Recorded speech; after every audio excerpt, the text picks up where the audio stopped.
Welcome back to the Olight World YouTube channel, and we are here in the beautiful Liberty State Park. And in this video, we are going to talk about some of the terms and probably some of the phrases that you've heard in the flashlight industry that maybe you need to know a little bit more about. And also, we're going to go over some best practices about owning Olight products.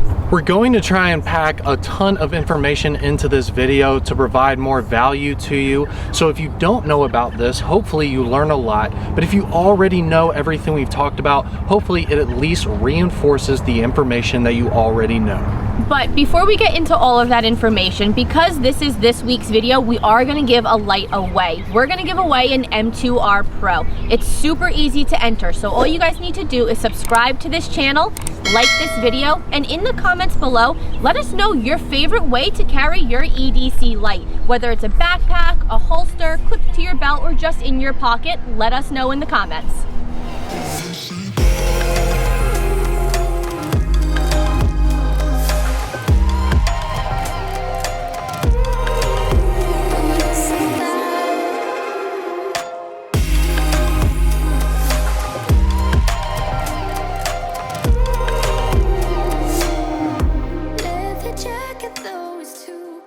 So the first thing we're going to cover is the Ansi Fl1 Standard, which is a set of flashlight performance guidelines. Now, adherence to those guidelines is voluntary, but here at Olight, we always do our best to go above and beyond that standard, all while being as transparent as possible with our customers. Now, that standard is broken down into 6 main parts, so we're going to go ahead and cover them for you. Now, the first one is pretty obvious, and that is lumens.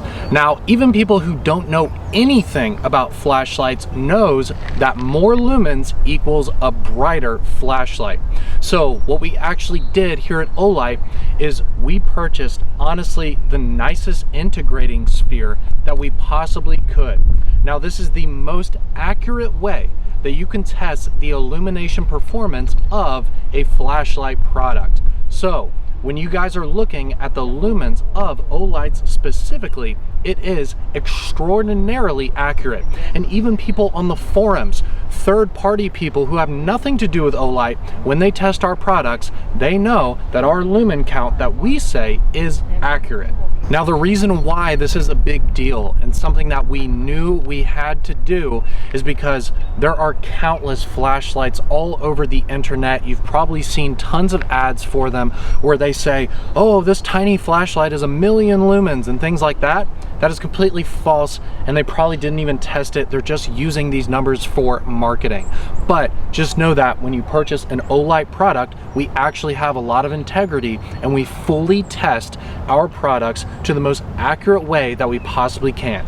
Now, up next is Candela. Now, I've actually talked a lot about this because we don't only offer floody lights, but also throw style lights. And a lot of people refer to Candela when they're talking about throw. And the reason why is Candela is actually the beam intensity at a given subject. So it actually means how intense that beam performance is going to be on a tree or anything else that you're shining it at a long distance.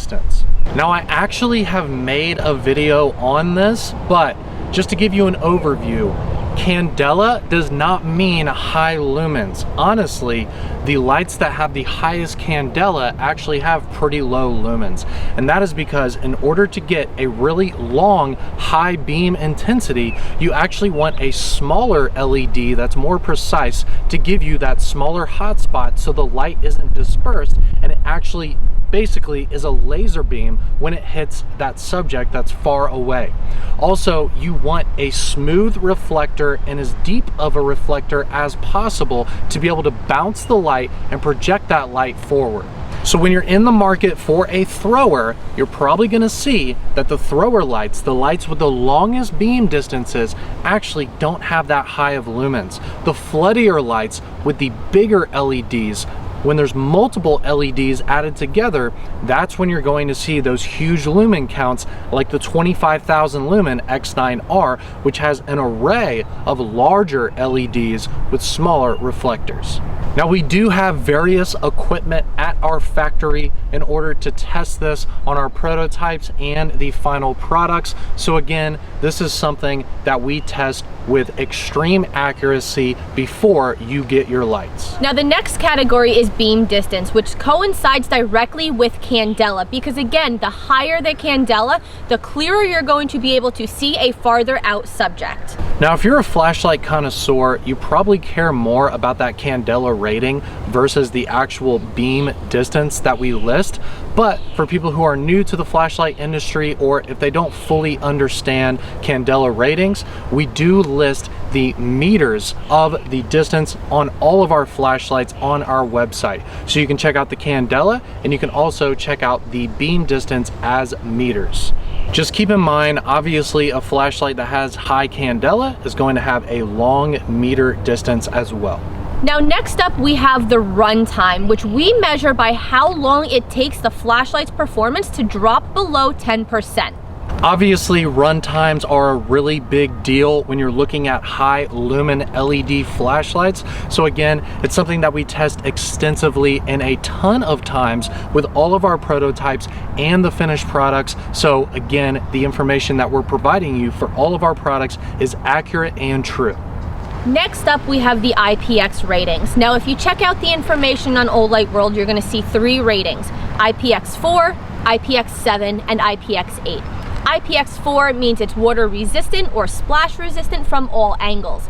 IPX7 means it can be submerged up to 1 meter for 30 minutes, and IPX8 means it can be submerged at a specified depth for up to 4 hours. Now, if you've seen our other videos or you've noticed on our website, the majority of the Olight products are IPX8 rated.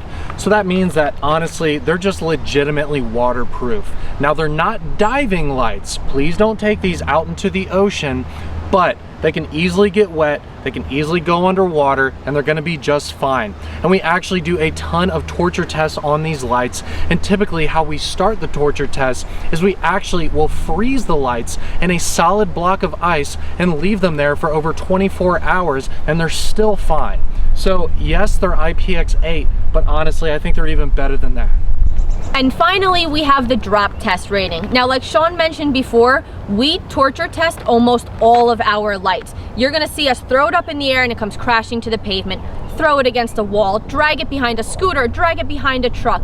There are tons of different impact style tests that we put these through, and they all pass with flying colors. And those are the main Ansi Fl1 standards that you want to see for any flashlight that you purchase. Now keep in mind, we actually have a lot more data than even that on our website, so definitely check out the technical specifications at olightstore.com for each product before you make your purchase to make sure that it has the run times that you want, the lumen levels that you want, and all of that. Now, the way that you guys carry your lights are going to be a personal preference. These are just some of the ways that we've seen throughout the Olight community and how you guys carry your lights. The first thing we want to mention is the lockout mode that most of your Olights feature.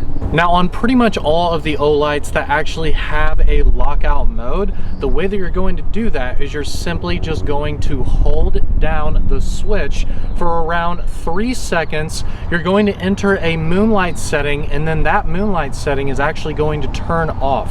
When that turns off, you won't be able to turn the light on anymore simply by hitting the switch, and the switch itself is probably going to turn red when you try to turn it on.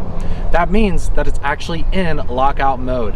In order to take it out of lockout mode when you want to use the flashlight again, you simply just hold down the switch again for around 3 to 4 seconds, and then the light will turn back on that lowest setting, and you'll be able to ramp up through the various settings from there. Now, once you've locked out your flashlight, there actually is a few different ways that you can carry your compact Olight on a regular basis. Now, the first one is going to be that there's a lot of clips that we offer. Now, one of the forms of clips that we have is our dual direction clip, which means that you can either clip it to your pocket bezel down or bezel up. The cool thing about that is you can put it in your pocket bezel down, which is what most people prefer, but also you can clip it to the brim of your hat or something like that and be able to use the light hands-free. So we're a big fan of that dual direction clip. But we have other products like this Warrior X Pro, which features just a single direction clip, but it does have a very large opening if you're clipping this to work pants or something like that, since it is a more of a tactical style light. But just keep in mind, pretty much all of the compact O lights, things that can actually fit in your pocket, probably come with a pocket clip. Now, if you decide to carry one of the bigger tactical style lights like a Warrior X Pro or an M2R Pro, they're gonna come with sturdy nylon holsters. Now, there's loops on the back of the holsters, meaning you can attach that to the MOLLE on a backpack or directly to your belt. All of our rechargeable lights use protected lithium-ion cells, which means that you're not going to overcharge them. We get a ton of questions, honestly, on a daily basis of people asking us, is it okay to just always leave my light on the charge? I want to make sure that it stays charged and I don't want to worry about it. Well, the fact that our cells are always protected cells that come with the lights means that you can do that. Now, with that said, if you have some unprotected cells, we do not recommend putting those in our flashlights. So if you have some 18650s for a vape or some other products and you want to put those in your O lights, please do not do that. We have specific batteries that we make for our lights, which we know are safe. Now, even though you can just leave these lights on the charge and they are going to be safe, honestly, with lithium-ion battery technology, it actually is a best practice to cycle your battery.